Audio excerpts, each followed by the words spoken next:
So welcome everyone to the 12 Points Center for Women, the Create Your Legacy workshop or webinar, where we're talking about legacy, both the legacy that you leave behind, as well as any kind of familial giving or charitable giving, and how to think about the two of them separately and together. And I am Deb Cartisser and a Senior Wealth Advisor here at 12 Points. And my passion is planning, wealth planning, and legacy planning for families. And for the 12 Points Center for Women, we've established this here at 12 Points to help women beyond just our clients, but help women have access to information and the things they need to be thinking about and doing to prepare themselves, their family, and their finances for all the things they need to be thinking about. So it's disseminating information to help people in general. And what we do here at 12 Points is to help align our clients' values and their wishes and their dreams for the future with their financial structuring and setup. So, and Barbara, please introduce yourself. Certainly. I'm Barbara Mayetta, and welcome everyone. I am a wealth advisor here at 12 Points also. And I'm passionate about working with people who are beginning their transition or thinking about the next phase after their career. I find this a really fascinating time to work with people because people are coming with so many life experiences, so much knowledge and wisdom that they've gained over the years, and have a lot of self-confidence at this point that they're like ready to transition and do exciting things. Love working with people to help them also gain the confidence on their financial side through this transition, to make sure that they're ready, because often they aren't. That finances is not the area of expertise for many people. Part of that whole transition and the discussion on transition is a good time for people to begin thinking about, what legacies do I have? What did I leave? What was my legacy that I left in the workplace where I was? And what do I want the legacy to be for my life? So maybe think about how I want to spend my retirement in order to build the legacy that I want to have. So today, we are going to talk about legacy, but first I want to start with talking about, what legacy is not. It's not far away. A lot of people think about legacy as being, something I'll think about when I'm, transitioning to retirement or much later in life. And in reality, we leave our legacy every single day. And I'm going to touch on that much more. So it's something we can think about all of the time. It's not only for the rich and famous. You don't have to have a lot of money to even leave legacy, materialistic legacy to family. But there's so much more to legacy. And it's not, even when I have material goods, it's not only for family members. Lots of people leave legacies through charity work or leave money to charities to continue the impact of their lives on other people. And some people think, I don't have a lot of material things, or I don't know how I can really make an impact. Think today more after you've listened to this presentation. You can really make an impact, and think about how you can go about doing that.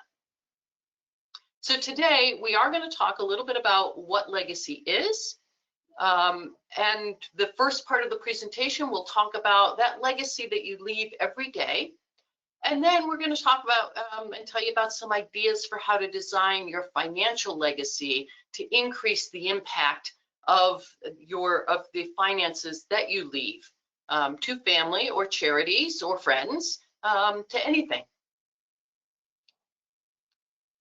So what is legacy? I like to think of it as being a mindset. So this isn't something to think about late in life. It's something to be thinking about all of the time. Because every time you touch another person, have an interaction, some type of communication, you're having an impact on people. And that starts to create your legacy. Legacy is having a life worth remembering.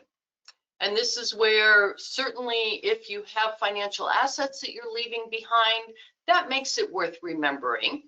But certainly also who you are and the impact you had on helping to change the lives and make lives of other people better. That's a life worth remembering. So when I think about legacy, I like to talk about it in two different ways. One is big L. This is what I leave behind. This is what most people think about when you think about legacy. Big L. This is what I left when I die. Maybe sometimes it's what I left when I retired. I leave the workplace. I've had an impact on the workplace. But there's also another way to think about legacy, and it's the little L. So every time I leave a room, a building, a store, any conversation with somebody, have I had an impact on them? And what was that impact? Was that impact really positive because I smiled at somebody, I made eye contact, I made them feel that they were respected, they had meaning, they are more confident now, I complimented them. What's every little action I have and every decision and behavior that I have can impact somebody when I leave the room.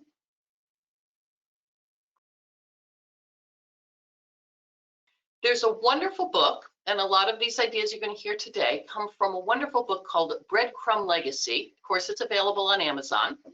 And it is about how to think about your legacy every day as you walk through life, and how, as they say here, how great leaders live a life worth remembering. So how can you make really great impacts on people with just your everyday actions? So little L, as we've started talking already, understanding your everyday impact of your actions, decisions, and behaviors.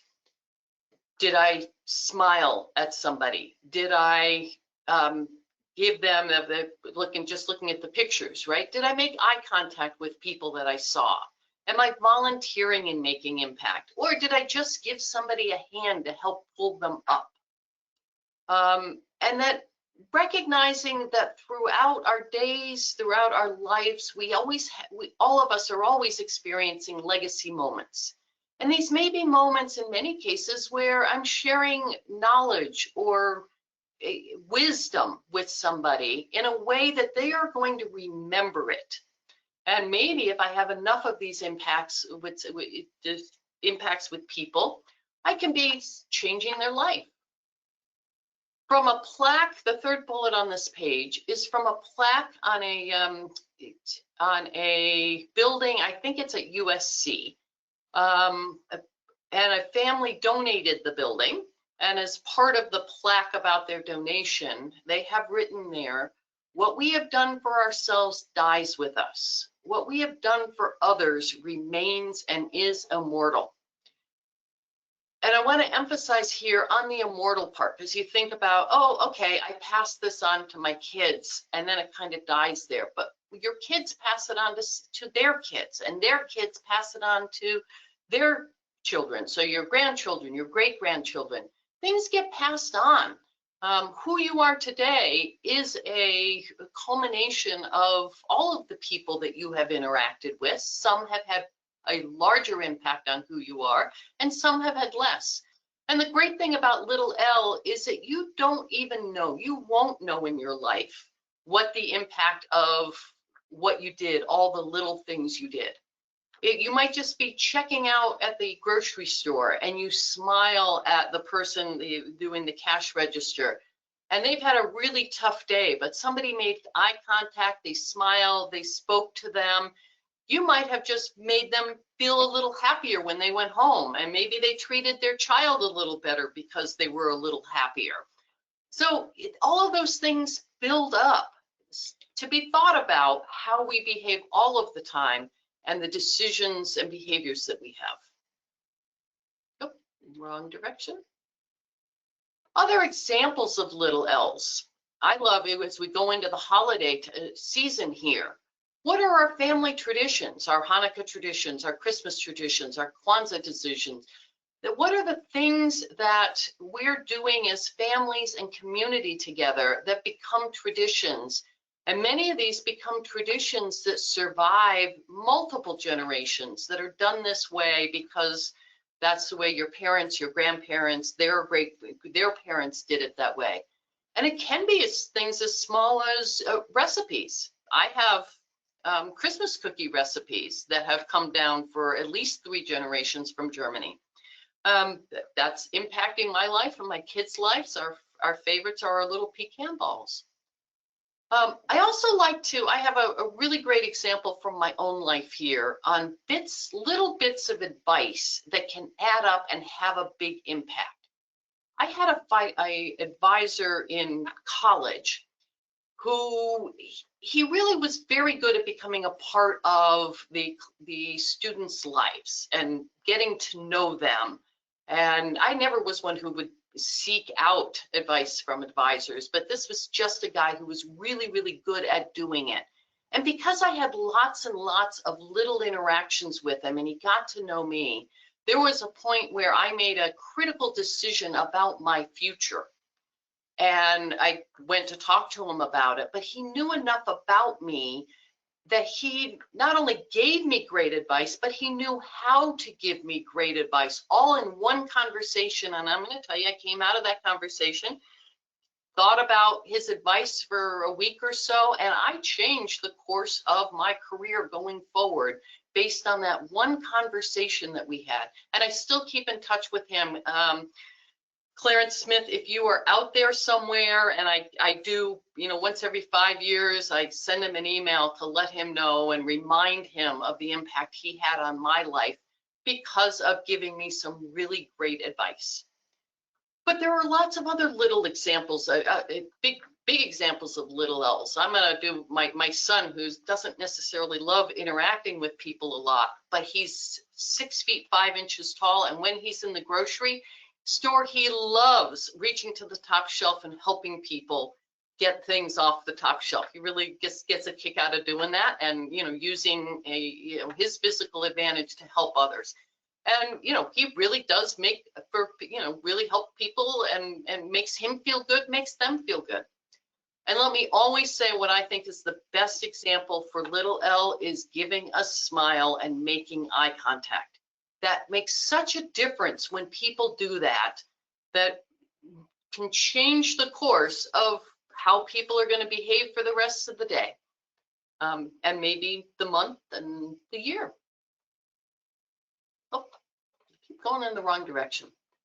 So I'd like to leave you on this topic of little L here, a way to think about this and just kind of a little exercise. And this would be to think of your eulogy. And your eulogy is not an obituary. An obituary will tend to be more like a resume. You did all of the following things and you leave these grandchildren and all of that. But a eulogy is usually, something somebody stands up at a funeral and talks about a person. And when they do that, they talk about what type of person you were. So you were a, you had great wisdom. You were always sharing. You were very smart. You helped other people. Whatever it is how we want to be remembered.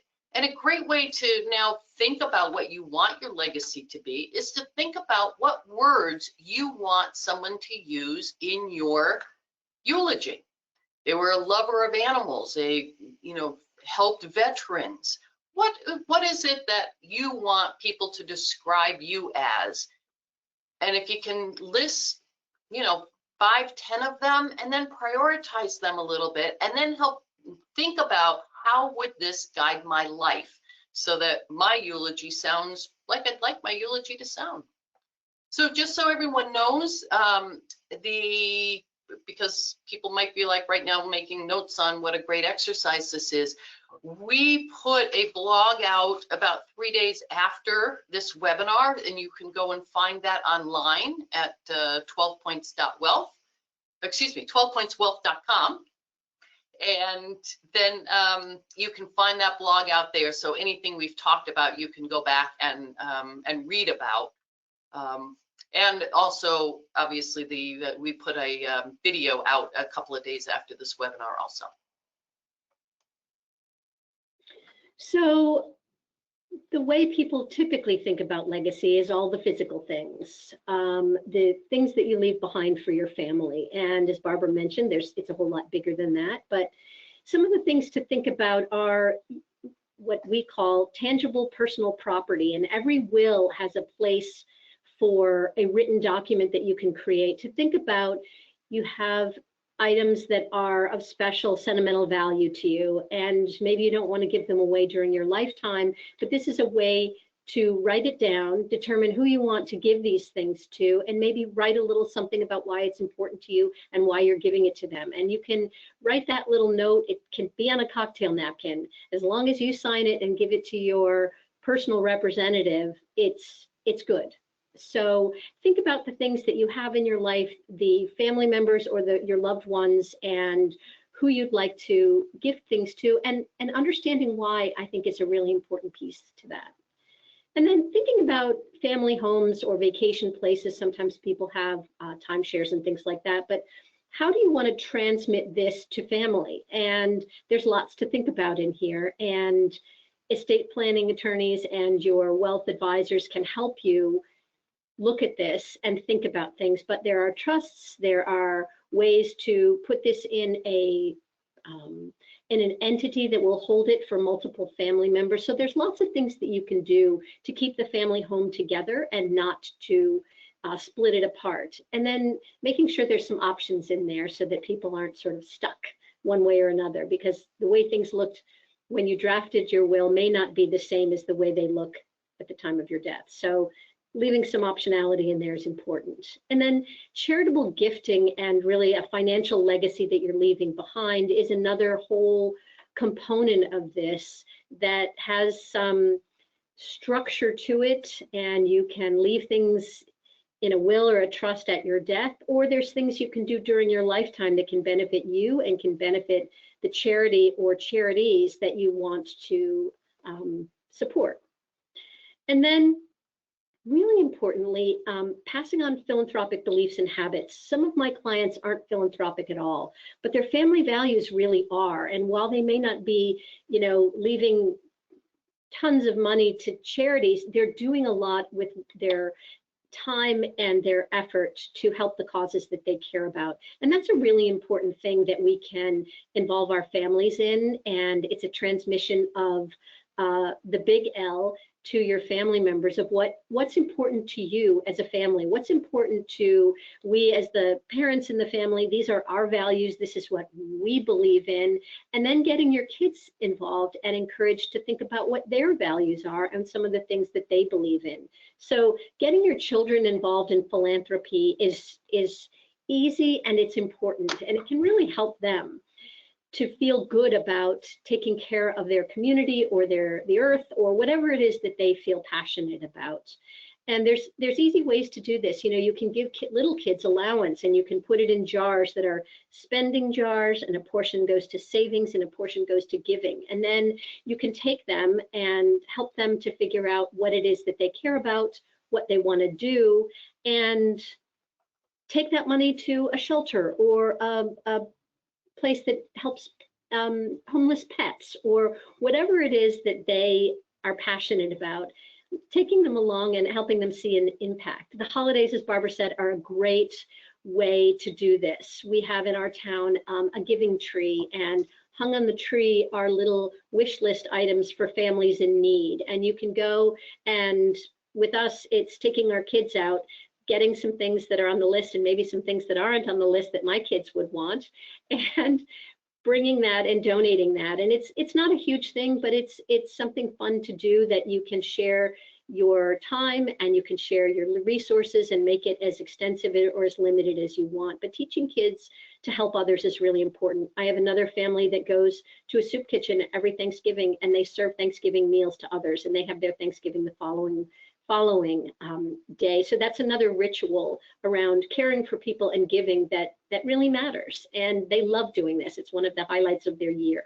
So, and then people with children and children of varying ages can really and get their kids involved in this, whether you're doing a donor advised fund that we'll talk about in a minute, or whether you sit down as a family and say, you know what, we're giving $200 away and each of you get to decide where 25 of it is going, and having them have a conversation around it and deciding where they want to give and why.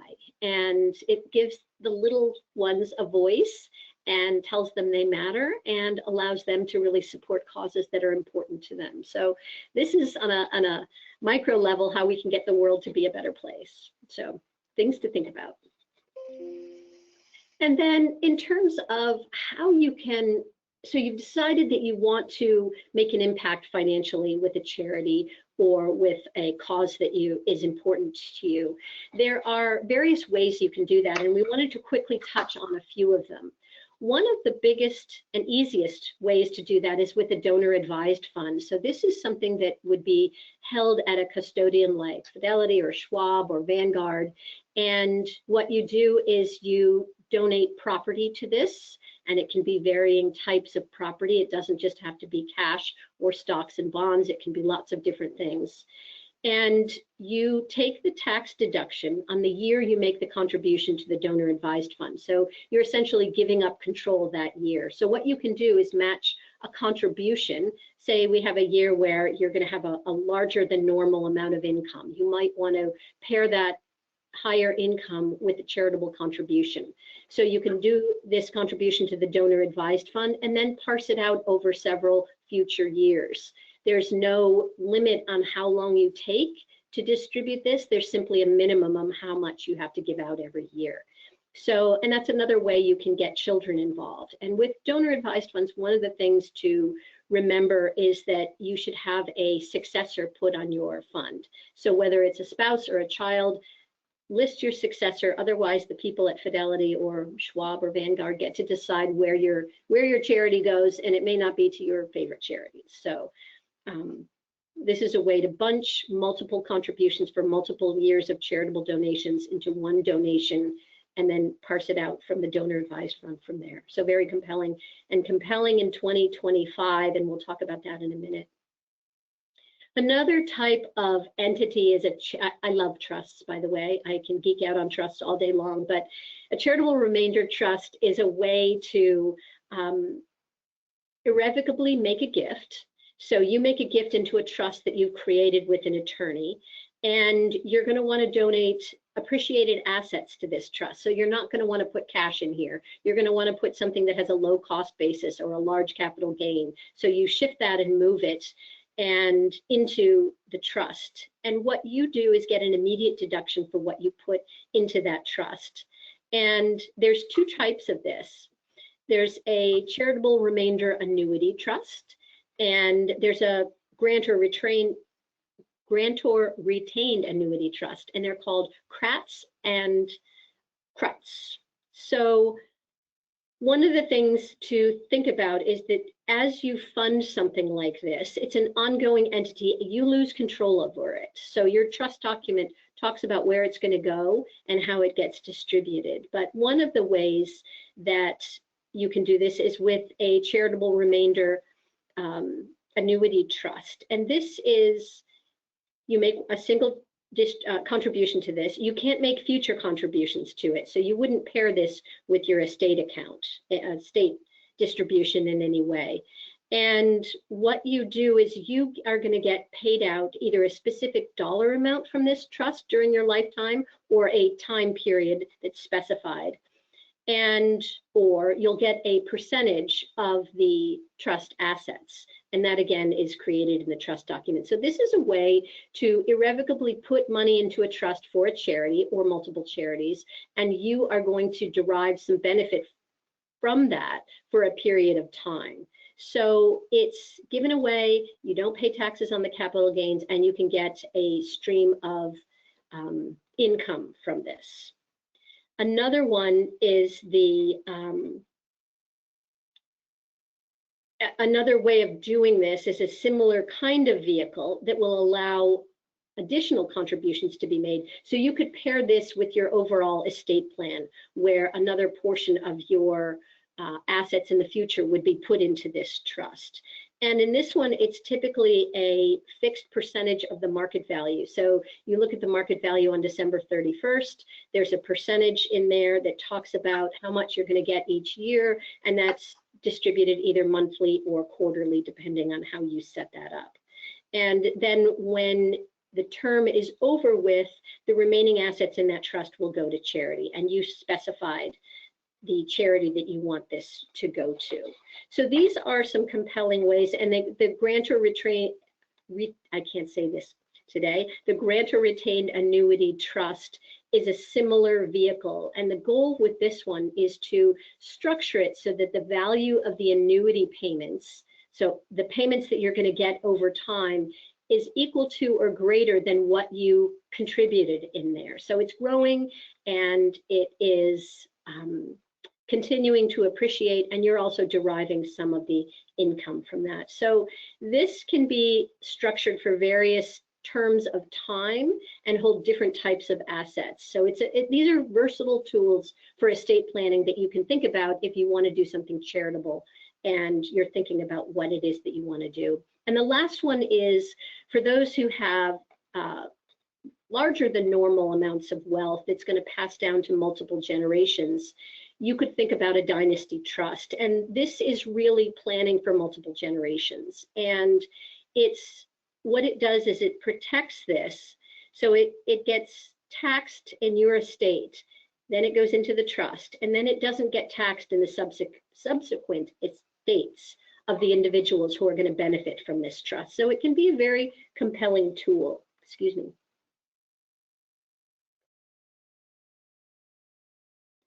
It's a compelling tool for planning that is for multi-generations, as I said earlier. So it's going to minimize the estate tax. It's going to allow for asset protection. So think about debtors, creditors, and divorce. So these are the things that it protects future generations from, and having the assets distributed because of those things. And then it's going to provide for long-term growth. So this, depending on how many generations it will reach, the assets in there are growing long-term, and it's not being taxed for estate taxes at each generation.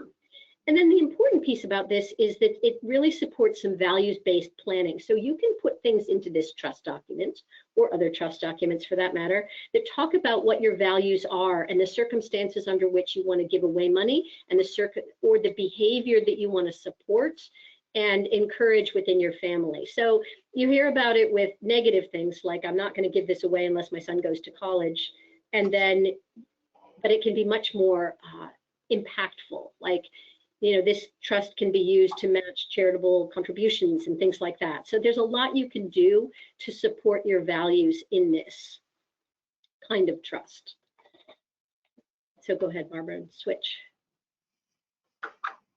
So one of the things that I wanted to make sure that we talked about is these 3 tax law changes that are going into effect next year, and they do all affect charitable giving.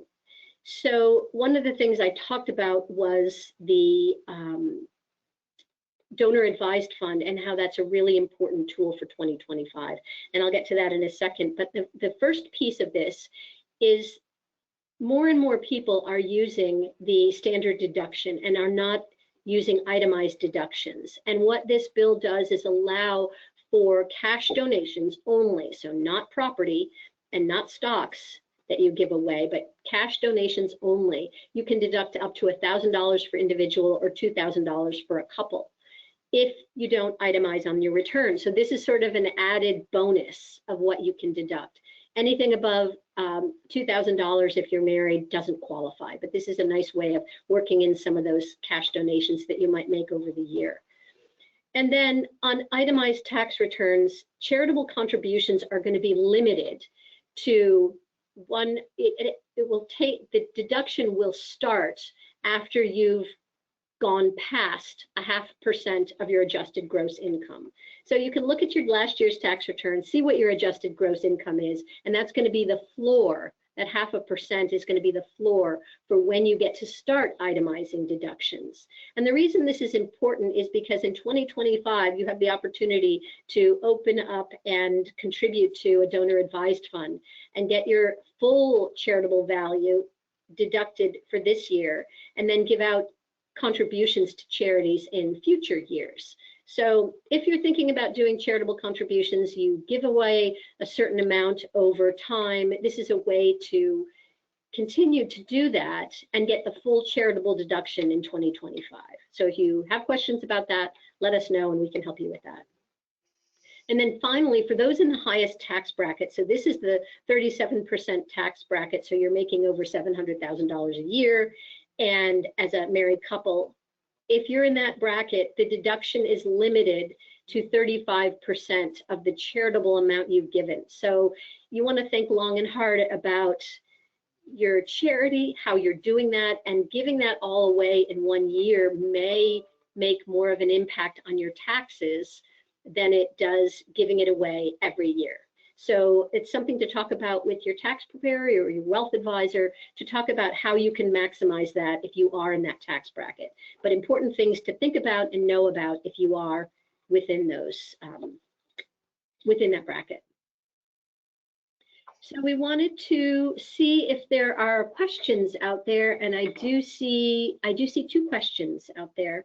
So Barbara, the first one that I see is, should I leave my house to my kids? And if I do, what are some of the considerations I should think about?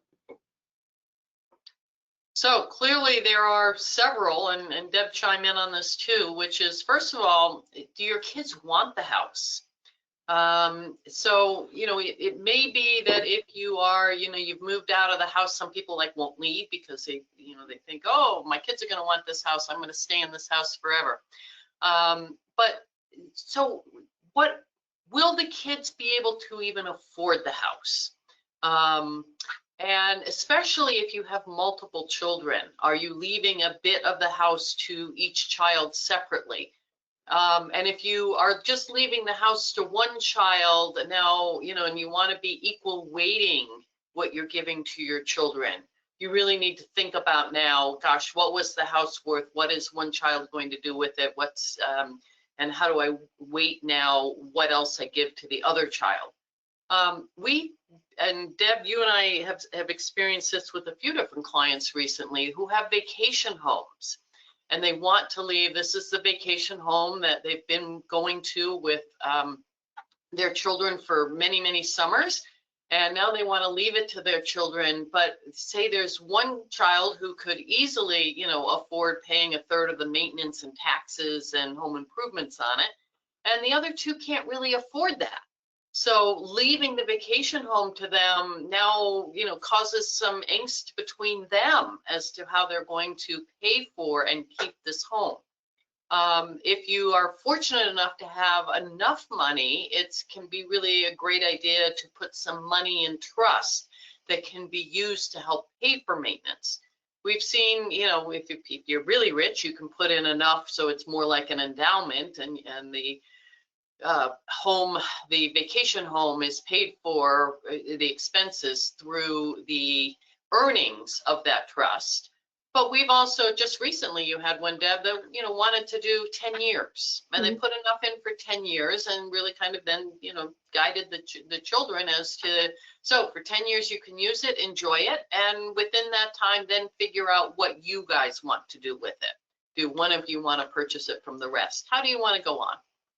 Yeah, and I've had another question is, how well do your children get along, and are they able to manage this together? And my piece on this is to build some flexibility into the document that you're creating, whether it's your will or a trust. Put some flexibility in there. So if they're getting along now, but maybe 10 years from now, they're not speaking to each other, it can be a good way to set out and put in writing what it is that you want, but add some flexibility so they could change it if they wanted to sell the property and not keep it together. So I think having that flexibility is important there. And then the other question that I see here is a dynasty trust the same thing as a trust I'm creating for my children? Well, I don't know because I haven't seen your trust document, but I can tell you that the way to check and see is if there's language in there about future generations. So if it goes beyond and the mention is beyond simply your children, then it's probably a dynasty trust. And typically dynasty trusts talk about future generations and what happens for distributions in future generations, and there's specific language around that. And it may even have dynasty trust somewhere on the first page of the document. But if it's just a trust that you're creating for your children, there's different ways you can set that up, and some estate plans have, it's sort of not seen as much, quite as much today as it was 10 or 20 years ago, where there are ages at which the trust gets distributed to your children. And maybe it's a third at age 40 and another third at age 50 and the last third at 55, something along those lines. That is not a dynasty trust. That's simply a trust that goes on for that time span until your children hit those ages. And then others put things in trust for their children's lifetime, and the parent can have what's called a limited power of appointment, and they can decide if it stays in, if the kids keep it in trust, or if it gets distributed at the grandchildren's level and at what point. So there's things you can do to give flexibility to let the children decide in their wills if this goes in trust for their children or if it goes outright. And there's lots of ways to plan that. So conversations with your wealth advisor or your estate planning attorney and your estate planning attorney is a great way to iron some of those things out, knowing who your children are, how they work with money, things like that. And during your lifetime, most of this can be revised unless it's an irrevocable trust. But again, questions to talk about with your wealth advisor, and I can't quite answer your question because I don't know if you have a dynasty trust without looking at it. But if you do have specific questions, we welcome you to contact us through the website, through email, and look for our blogs and our webinars for next year. We'll have those posted in another couple of weeks. We'll have all the topics for next year out there, and you can gather more information. But thank you very much for joining us today. We appreciate your interest, and if you have specific topics that you'd love to hear about, send Barbara or me an email. We'd love to address what it is that you're interested in and want more information on. Thank you.